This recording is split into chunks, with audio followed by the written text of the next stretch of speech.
You ever look at someone you used to call family and realize they've been rehearsing their betrayal for years? That's what it felt like with my sister-in-law, Vanessa.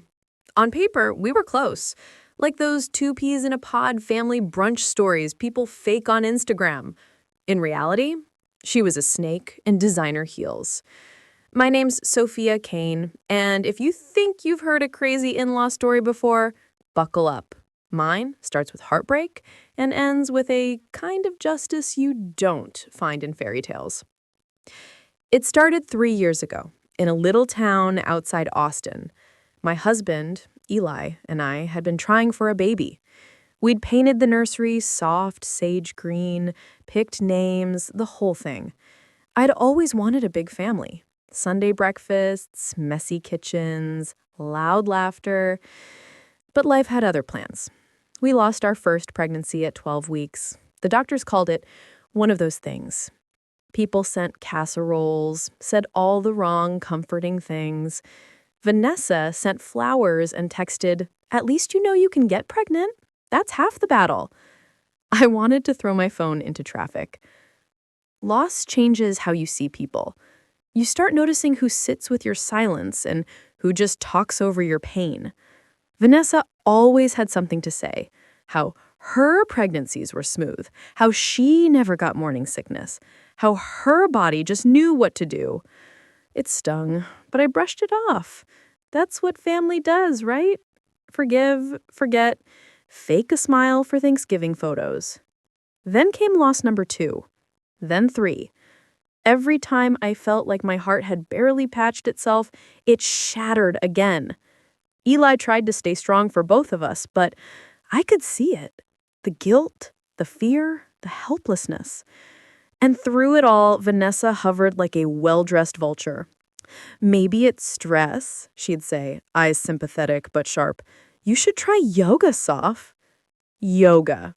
Like downward dog could fix what was broken inside me? The day everything snapped was supposed to be a good one. Vanessa had just given birth to her second child, a girl. The whole family gathered at the hospital, balloons, cameras, proud grandma energy. When I walked into that room, holding a teddy bear wrapped in cellophane, I saw it written in pink letters on the baby's bassinet tag, Ava. My niece nearly gave out. Ava, the name Eli and I had chosen for our second lost baby, the name no one else knew except us and one doctor. I froze, staring at those 3 letters while Vanessa smiled like she'd won a trophy. "Do you love it?" she asked, eyes glittering. I wanted something soft, something classic.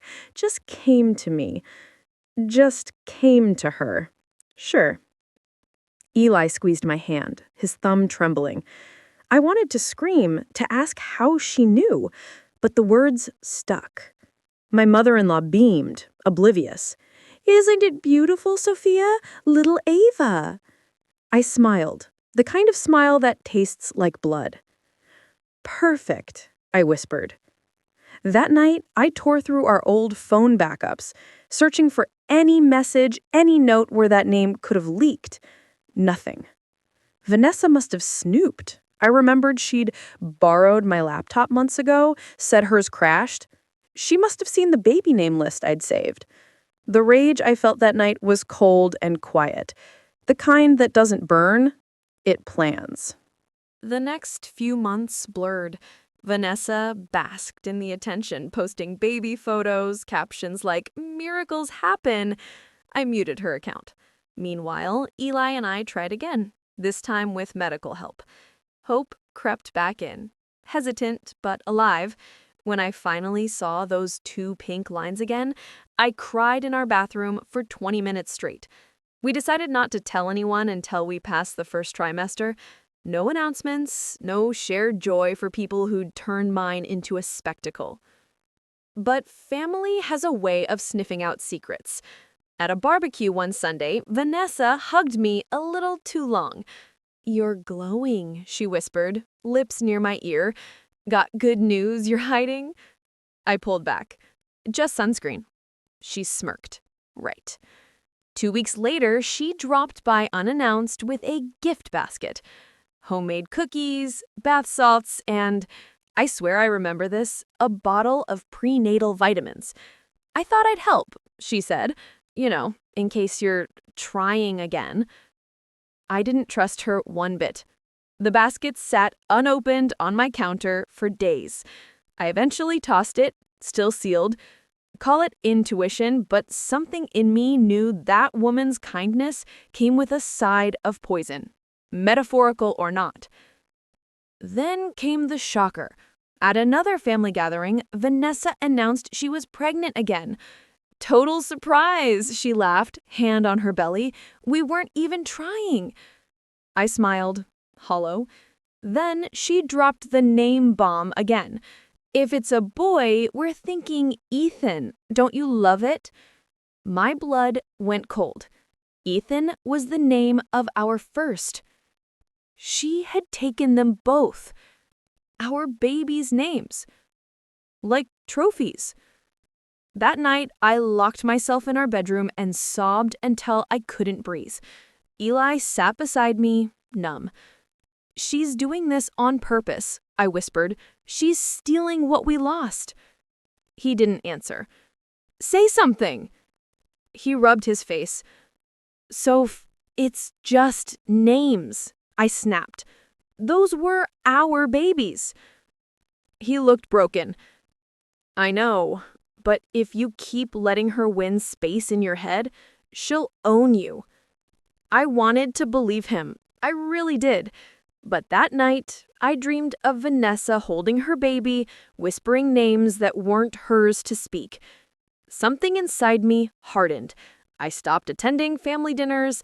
I avoided her texts. My world became smaller but cleaner. Until one afternoon when everything imploded. I'd been feeling off for days, dizzy, exhausted, weird stomach cramps. My doctor ran tests, then called. Sophia, stop taking your supplements. The ones in the orange bottle, something's off with them. Bring them in. My chest tightened. What's wrong with them? They're not what the label says. We found traces of... She paused. They were tampered with. The only supplements I'd taken were the prenatals from Vanessa's basket, the ones I almost threw out. I felt my knees buckle. The doctor kept talking, but I couldn't hear. The room spun, a low ringing in my ears. Someone had tried to hurt me, to end what little I was holding on to. When I confronted Eli, he turned pale. He wouldn't. He couldn't. Oh, she could. I hissed. She stole their names. What makes you think she wouldn't steal my peace too? He rubbed his temples. You don't have proof. I will. For the next week, I turned detective. I sent the pills to an independent lab. I checked security cameras from our porch. She'd left that basket while I was out, right after a fight we'd had on the phone. I even went through her social media. There she was, posting inspirational quotes about letting go of resentment. The hypocrisy made my skin crawl. Then came the report back. The pills were tampered with. Not fatal, but enough to cause serious complications. The kind that would have broken me again. I sat there shaking, the lab report trembling in my hands. My first thought wasn't revenge. It was grief. For the version of me that believed family meant safety. That version was gone. When I finally looked up from the paper, I saw something clearer than I'd seen in months. This wasn't just about loss. This was about power. Vanessa had fed on my pain long enough. It was time I turned it into hers. So, I made a plan. It started small. I called an old friend, a reporter I'd gone to college with, who now worked for a local paper. I asked, hypothetically, if someone was tampering with supplements sold under their name, that'd be a big story, right? He whistled. Huge. You got proof? Let's just say I'm working on it. Next, I started gathering screenshots, timestamps, texts, every little thing she'd said or done, every snide comment, every guilt trip, every helpful gift. I built a file thicker than a legal binder because when I go to war, I go strategic. The night before her baby shower, I sent her a text. Can't wait to see you tomorrow. Hope you're ready for surprises. Her reply came in seconds. Oh my God, you're coming? Finally, it'll mean so much to me. Yeah, it'll mean something all right. Because what Vanessa didn't know is that tomorrow she wouldn't just be unwrapping presents, she'd be unwrapping the truth I'd been dying to bury her with. I didn't sleep the night before the shower. I lay there staring at the ceiling, counting the cracks like I was mapping the fault lines of my life. Somewhere between 2 and 3 a.m., I stopped shaking. Something in me just switched off. When you've been broken enough times, your fear burns out. What's left is something colder, sharper. By morning, I'd rehearsed the whole thing. The outfit, the timing, the delivery. I wasn't going to scream or cry or make a scene. No, I was going to dismantle her piece by piece with a smile.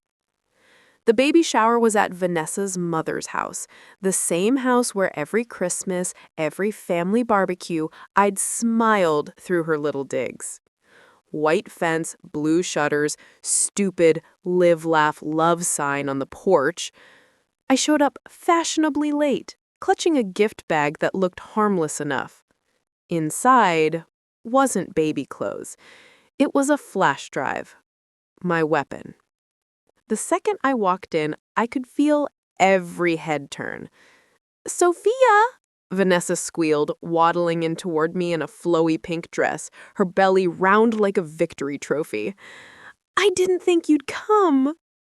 "Wouldn't miss it," I said, my smile sharp enough to cut glass.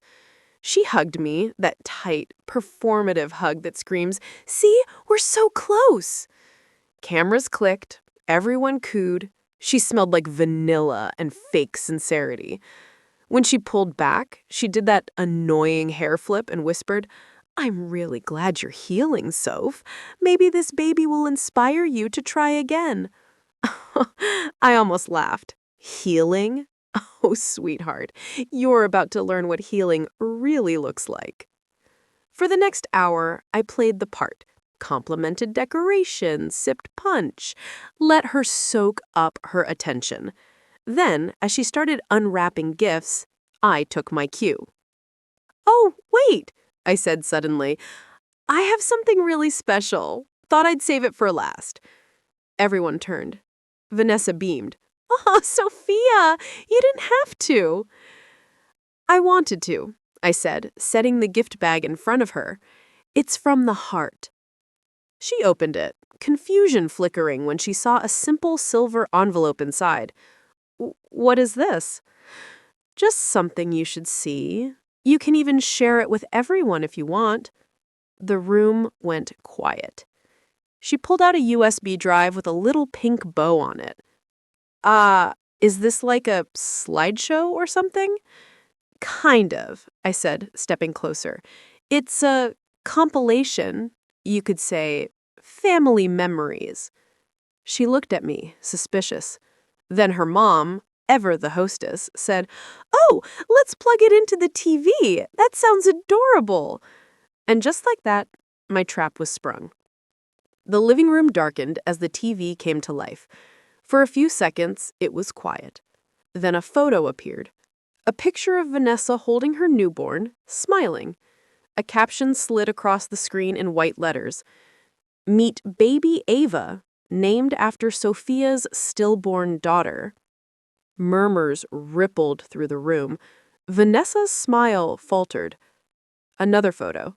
Vanessa, again, this time pregnant, captioned, "Now expecting baby Ethan, the name of Sophia's first miscarried son." Someone gasped. Someone else whispered, "Wait, what?" Vanessa turned to me, pale. "What is this?" I tilted my head. "Keep watching." The next image wasn't a photo. It was a lab report. zoomed in, highlighted, showing chemical analysis results of the tampered vitamins. Then a second slide, a screenshot of a text between Vanessa and a mutual friend. Her message read, "Soph's obsessed again. Maybe if she stopped taking random stuff, she wouldn't keep losing them, LOL." A collective silence hit the room like a bomb. Vanessa's voice cracked. You're twisting things." "No," I said quietly, stepping forward. "I'm untwisting them." I picked up the remote and paused the slideshow. "You sent me those prenatal vitamins, didn't you?" Her lip trembled. "They were from Amazon." "Funny," I said, "because the lab traced the batch number to a private seller. Guess who used that account last month?" She looked around, desperate, searching for support, but no one met her eyes. Even her husband, Trent, looked frozen. "Vanessa," he said slowly, "what's she talking about?" She stammered. "She's lying. She's crazy. She's jealous because I have kids and she doesn't." That one sentence, that one damn sentence snapped whatever was left of my restraint. I walked right up to her. "You think I'm jealous? No, Vanessa. I'm haunted. Every single night I wake up reaching for a heartbeat that's not there. You didn't just take my baby's names, you took my grief and made it your performance piece." I leaned in close, my voice a whisper. "But I'm done letting you use me as your prop." Tears spilled down her face. For a second, I thought she'd confess, but instead she screamed, "Get out of my house!" I smiled. "Gladly." I turned to Trent, who looked like he was about to be sick. "You might want to take your wife to the police station before I do." Then I walked out, heels clicking like punctuation marks to every year she'd stolen from me. The silence behind me was thick enough to choke on. By the time I reached my car, my phone was already blowing up. Missed calls, messages. Half the family in shock. Eli texted, "What did you do, Soph?" I typed back, "Told the truth." For the next few days, the fallout spread like wildfire. Screenshots leaked. Someone from the shower uploaded the video to Facebook. The comments were brutal. "Who does that? That's psychotic. She used her sister-in-law's baby names?" Vanessa's reputation was tanking faster than her fake humility. Then came the call I didn't expect. From Trent. "I need to know," he said, his voice trembling. "Was it true? About the pills?" I hesitated. "Yes." He was quiet for a long time. Then he said, "She admitted it. Said she just wanted to scare you, not hurt you. Said you'd been acting too perfect." I felt bile rise in my throat. "She admitted it?" "Yeah, and I recorded it." That was the moment the game changed. I'd been ready for justice. Now I had evidence. With Trent's recording and the lab report, I went straight to the police. They were skeptical at first, until they heard her voice on tape. That smooth, cold confession. I just wanted her to lose the baby. Maybe she'd finally stop making me feel small. She said it, out loud. The officer looked up at me. "Ma'am, that's attempted poisoning." I exhaled shakily. "I know." Vanessa was arrested 3 days later. The mugshot hit local news before she could spin a story. Her family went radio silent. Eli's mother called me once, sobbing, begging me to drop the charges. "She's still family, Sophia." I said, "Not anymore." I thought I'd feel satisfied, vindicated. Instead, I felt hollow, like I'd just exorcised something that had lived in me too long. Until one evening when I opened my front door and found a box on my porch. No return address. Inside was a small baby blanket, one I'd donated to Vanessa years ago, folded neatly with a note. "You win." I stared at it, shaking. For a second, I thought it was from her, but the handwriting wasn't hers. It was Trent's, and underneath, in smaller letters, "She's gone." Gone? As in left? As in missing? The police said she skipped bail, left town the night before her court date. No one's seen her since. And maybe that should have been the end. But a week later, I got an email. No name, no subject. Just a photo attached. A blurry image of a newborn, wrapped in a hospital blanket. Captioned, "Meet baby Noah." The same name Eli and I had picked for the baby I lost after the pills. Because maybe Vanessa didn't disappear. Maybe she just started over, somewhere new, with my life again. When I got that photo, the baby wrapped in a hospital blanket, the name Noah typed beneath, my world stopped. I stared at it so long, the screen dimmed. Then I opened it again, just to be sure I wasn't hallucinating. Same face, same name, same creeping chill in my chest. Vanessa was alive. And she'd done it again. For 2 days, I didn't sleep. I barely ate. My therapist called it trauma resurfacing, but it wasn't trauma this time. It was purpose. I wasn't that broken woman anymore, sobbing over cribs that never filled. I was the ghost she'd made, and I was coming for her. I traced the metadata from the photo. The location tag was fuzzy, but enough for a start. Somewhere near Fort Collins, Colorado. Eli didn't even argue when I said I needed to go. He just looked at me like a man who finally understood he couldn't stop the storm he'd married. He said, "I'll come with you." "No," I told him. "If I don't do this myself, she'll never stop haunting me." So I packed a small bag, phone, cash, pepper spray, and a small velvet box that still held the hospital bracelets from my miscarriages. I slipped it in my jacket pocket, close to my heart, like armor. The drive took 11 hours. 11 hours of silence, snow, and the kind of thinking that twists itself into determination. By the time I hit the Colorado state line, the air was thinner, colder, sharper, like even God was holding his breath. Fort Collins looked normal. Starbucks, suburbs, kids on bikes. But monsters live behind ordinary doors. I knew that better than anyone. I found her by accident. A local Facebook mom group had posted "Welcome Vanessa W." with a photo of her and a baby boy. My stomach turned. Different hair color, new last name, but same smug half-smile. She was calling herself Vanessa Walker, and her baby, Noah Walker. I felt the blood drain from my face. I parked outside her new house, a beige townhouse with a plastic flamingo in the yard. I sat there for a full 10 minutes, gripping the steering wheel until my knuckles went white. Every rational voice in my head told me to call the police, to stay away, but she'd crossed a line you don't come back from, and now I wasn't coming back either. I waited until dusk. Her car pulled up, same model SUV, new plates. She got out, carrying a diaper bag, humming to herself. That sound, it made something primal in me rise.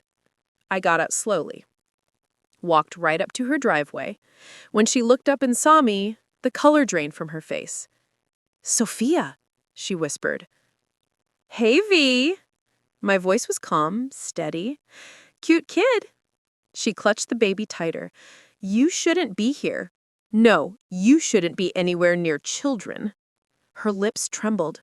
"I didn't poison you. It was a mistake, I swear." "Stop lying." I stepped closer. "You wanted me to hurt.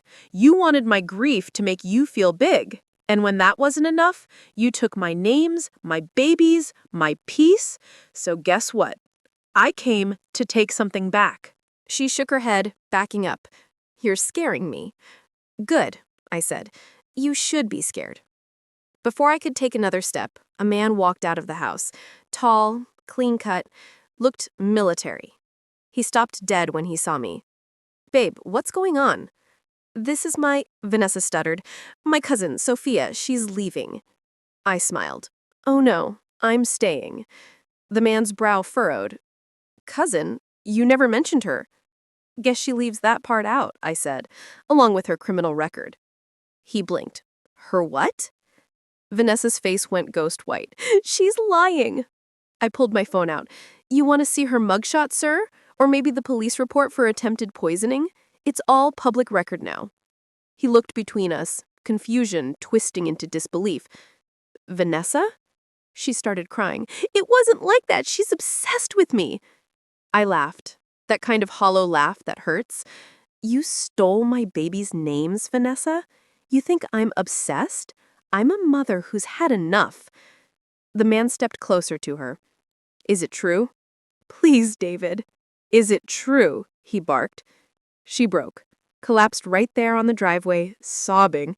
I didn't mean to hurt her. I wanted what she had. He stared like he was seeing her for the first time. You're sick, he said quietly. Then he turned and walked inside, baby still in his arms. He didn't even look back. For a second, neither did I. I just stood there watching her crumble on the cold concrete, mascara streaking, her whole fake life unraveling. Then I said softly, you know what the cruelest part is? You finally got the family you wanted, and you lost them exactly the way I did. And I walked away. The police called me 2 days later. They said she'd checked herself into a psychiatric clinic after her husband filed for divorce and child custody. She'd confessed everything. Again, the vitamins, the jealousy, the names. She said she'd been trying to erase the guilt. Her words, not mine. She lost everything, and I didn't have to lift another finger. But karma wasn't finished. A week later, I got a letter in the mail. Handwritten. From Vanessa. The first line hit like a gut punch. I named my son Noah because I wanted to feel close to you. The rest was a ramble, apologies, excuses, delusion. But the last sentence stuck. Maybe he'll grow up better than us. I sat there for a long time, letter trembling in my hands. Then I went to my garden, the one I had planted after losing my last baby, a tiny corner of peace. I burned the letter, watched the smoke rise into the evening air. When the last ember died, I whispered the names she'd stolen, Ava, Ethan, Noah, and let them go. That night, I finally slept. Not the restless, haunted kind, but real sleep. The kind that comes when the ghosts stop whispering. Months passed. Life moved forward. I joined a local support group, got therapy, found a new rhythm. Sometimes, though, I still think about that baby, her Noah, and wonder if he'll ever know the truth. Maybe someday I'll tell him. Maybe he deserves to know who his mother really was. Or maybe I'll just keep walking. Because sometimes justice isn't loud. Sometimes it's just peace. Either way, I made her remember one thing she'll never forget. She took my baby's names, but I took back my own.